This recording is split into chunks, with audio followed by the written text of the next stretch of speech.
India celebrates its 74th Republic Day with indigenous military equipment on display and many firsts, including an all-women contingent and Agniveers marching the revamped Kartavya Path. Deterrent in 20...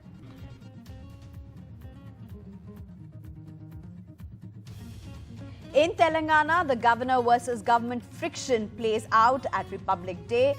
Governor Tamilisai Soundarajan unfurls the flag at the Raj Bhavan in an event skipped by Chief Minister K. Chandrasekhar Rao. But in Tamil Nadu, despite the recent acrimony, Chief Minister Stalin and Governor R.N. Ravi seen together at the event.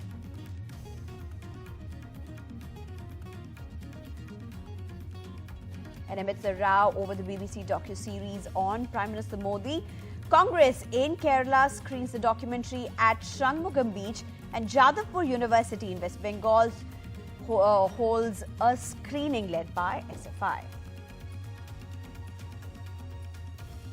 The world's first COVID-19 intranasal vaccine, Incovac, launched. Bharat Biotech's vaccine will be available to the government for 325 rupees per dose, while it will cost 800 rupees to private hospitals.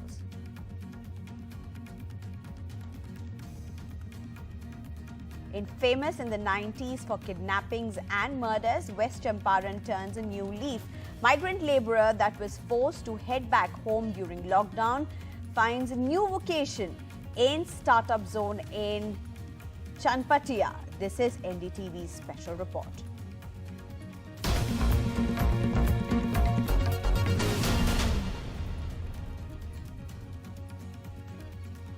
Hello, I'm Sneha Koshi, and it's been quite a day. Well, let's take you through all the top stories. The 74th Republic Day parade in Delhi took place at Kartavya Path, the revamped ceremonial pathway which from the British period time was known as Rajpath earlier. Egyptian President Abdel Fattah El-Sisi was the chief guest. The grand parade was a mix of countries' military strength and cultural diversity, with a lot of focus on indigenous strength and, of course, women empowerment quite at the show, with even an all-women's contingent, just to mention one.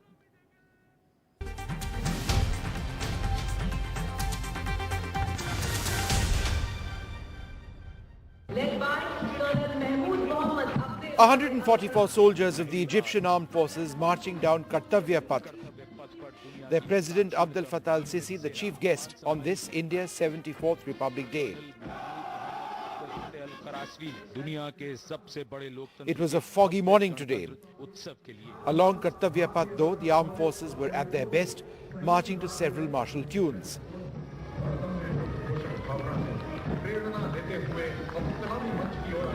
marching contingent. One of the highlights, the all-women contingent of the Central Reserve Police Force. Led by Assistant Commandant Poonam Gupta. Several other marching contingents, including those of the Navy, featured women. The naval contingent, led by a woman officer, featured 3 women and 6 Agniveers, soldiers in the first batch of the new armed forces recruitment scheme. Atmanirbharta was the motto for weapon systems on display. So no Russian tanks this time, just the Indian-made Arjun and other systems made in India, including the Akash missile system. 2019, when it was employed as a countermeasure to Pakistan's Air Force. 23 tableaux, 17 from states and union territories and 6 from various government ministries depicted India's cultural heritage, our economic progress and national security. The motorcycle display, a display by the Corps of Signals, thrilled the audience with several formations, including a yoga display. As difficult as it is to celebrate. And finally, the air display, an air show of 45 aircraft, including vintage aircraft to the most modern jets in service in the IAF. The fog, however, meant that the aircraft were not as clearly visible as many would have liked.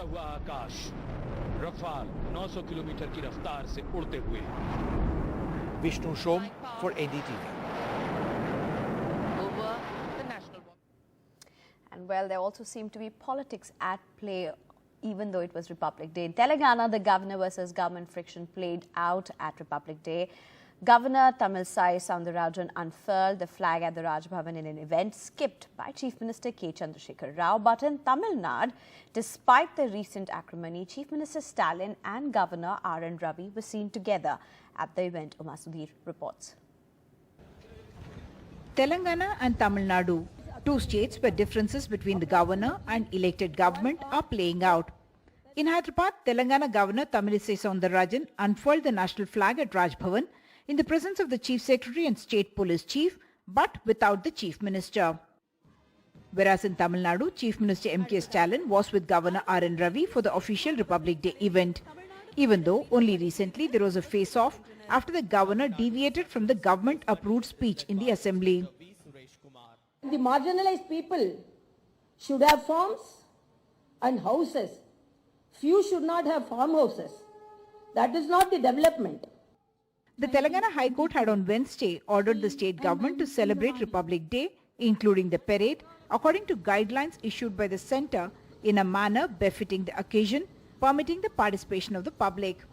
The venue was left to the choice of the state government, who decided to stay with Raj Bhavan like it happened last year, instead of parade grounds where it is usually otherwise held.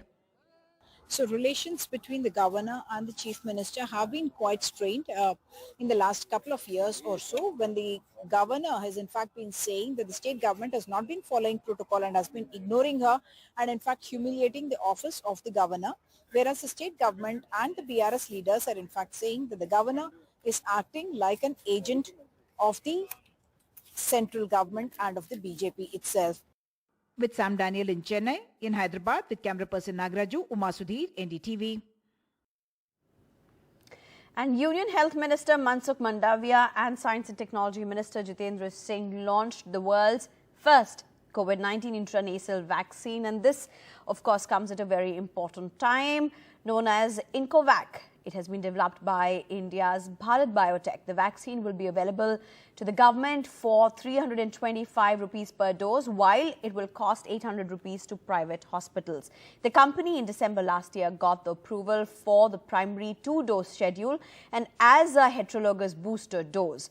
Before that, the Central Drug Standard Control Organization had approved the restricted use of the intranasal vaccine in emergency situations in the age group of 18 and above. So if you're 18 and above, this is something that you can use. In fact, this is going to be of much use to those who are looking at traveling, whether outside India or back to India, as well as for senior citizens. Doctors say this is something that has very less side effects. वैसे ही effort के साथ हम आगे बढ़े। आप सबको मेरी शुभकामनाएं। आपका नेसल वैक्सीन हिंदुस्तान में नहीं केवल, लेकिन विश्व में मैं मानता हूं कि फर्स्ट वैक्सीन है। उसका उपयोग हिंदुस्तान में भी हो और दुनिया में भी हो। अल्टीमेटली हमारा लक्ष्य है देश और विश्व स्वस्थ रहे।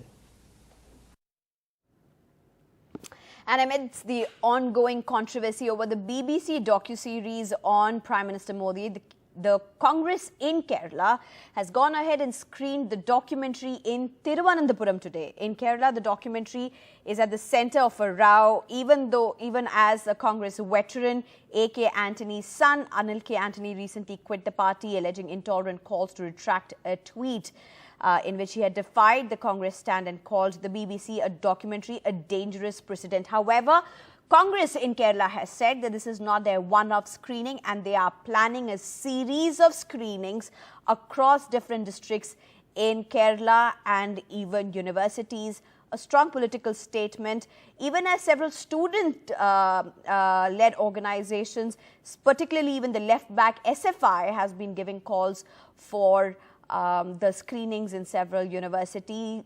Students at the Jadavpur University in Bengal have also screened the documentary. Saurabh Gupta sends this report.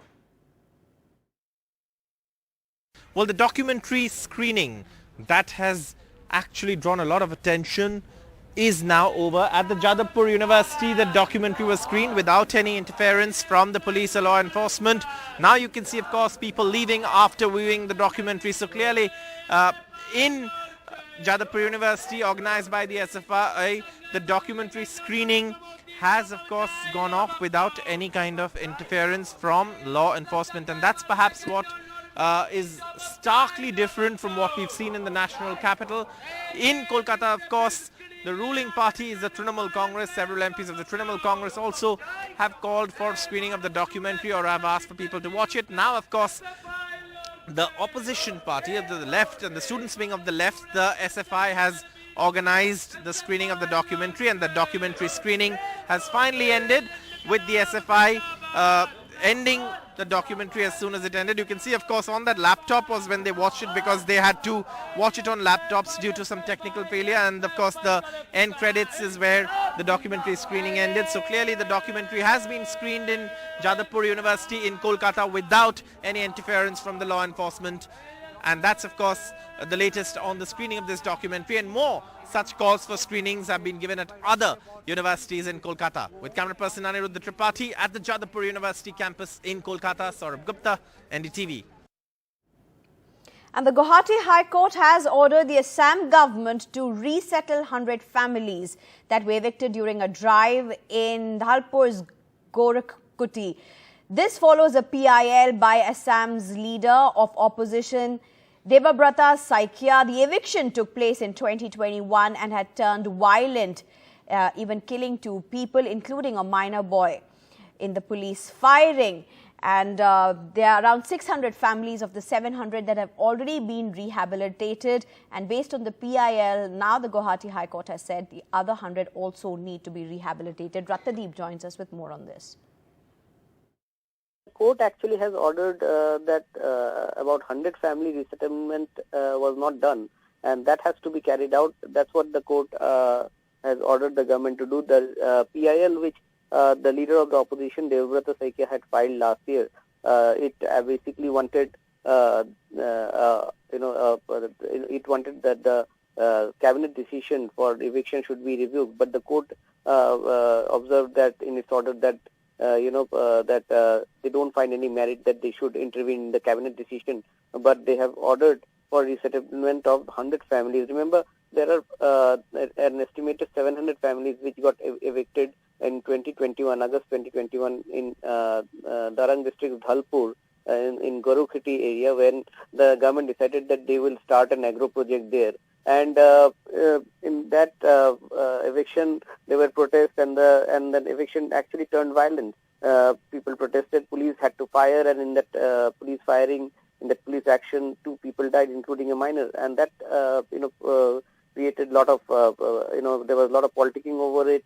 And after that, this PIL was filed by the leader of the opposition. However, already about 600 families have been given separate land. They have been allocated separate land by the government. So the resettlement process of those who were evicted had started a few months back. But 100 families were still, there, almost, taking refuge in whatever shelter they could after being evicted. So this is going to be good news for them now that the government will have to resettle them following the court order. And West Champaran in Bihar, once known for kidnapping, for ransom and bandits, is making news today for its startup zone in Chanpatia in the aftermath of the COVID-19 lockdown, when several migrant laborers returned to their villages in Bihar. District Magistrate Kundan Kumar decided to help them earn a living. Many have set up units of their own in the startup zone and are also able to provide further employment. Manish Kumar sends this report from Chanpatia. पहले पिछले 10 वर्षों से सूरत में रहते थे, तो जब corona काल लग गया तो वहाँ सारा मार्केट बंद हो गया था और हम वहीं काम करते थे सूरत में अपने पति के साथ में। तो जब सब मार्केट बंद हो गया तो हम लोग घर अपने वापस लौटे। जब घर वापस लौटे तो जो मेरे पश्चिमी चंपारण के DM sir Kundan Kumar sir है, उनसे क्वारंटाइन सेंटर में हमसे मुलाकात हुई। Archana Kushwaha, till 2 years ago, was working as a daily wage worker in a textile unit. Today, she runs a sari manufacturing business of her own and employs over 20 women. She started this unit in Chanpatia startup zone, 15 kilometers from district headquarters, Bettiah, with a 25 lakh loan from the government. Today, her turnover is over 2 crores. पसंद नहीं आता तो फिर इतना साड़ी बनता थोड़े ही sir. तो मतलब कितना प्रॉफिट कितना होता होगा? अभी हम लोग मतलब कम ही रेंज लेके प्रॉफिट पर काम कर रहे हैं, 5-10 रुपया प्रॉफिट पर काम कर रहे हैं, क्योंकि देखिए अगर लोगों को सस्ता नहीं देंगे तो फिर लोग यहाँ से नहीं ले जाएगा लोग। Like Archana, Gulshan also worked at a steel utensils making unit in Delhi. Now has his own setup. Or Jitendra, who used to work in a garment firm in Ludhiana, but now makes woolens here, and even fulfilled his dream to send to Kashmir this year. So far, there are 57 such units who are clocking a turnover of 25 crores in this startup zone.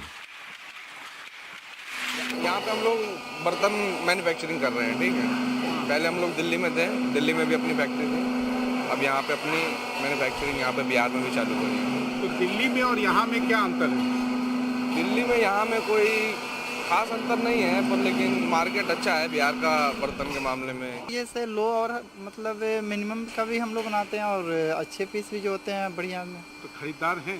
जी, अपने खरीदार है। School dress का जैसे हम बनाते हैं, school dress तो इस बार हम लोग का बहुत चला, जैसे हाजीपुर, मुजफ्फरपुर, अपना बेतियाँ तो घाट पर, मुजफ्फरपुर, हाजीपुर। 2 सीजन मेरा पूरा हो गया। कैसा रहा? अच्छा रहा। एक मशीन और हम लोग ला रहे हैं, भैया से बात हुई थी, एक मशीन की बात चल रही है, देखिए अगले महीने। क्या चाहते हैं और क्या करना चाहते हैं? अभी तो इसी को आगे और बढ़ाना चाहते हैं। And the man behind this successful initiative, West Champaran District Magistrate Kundan Kumar.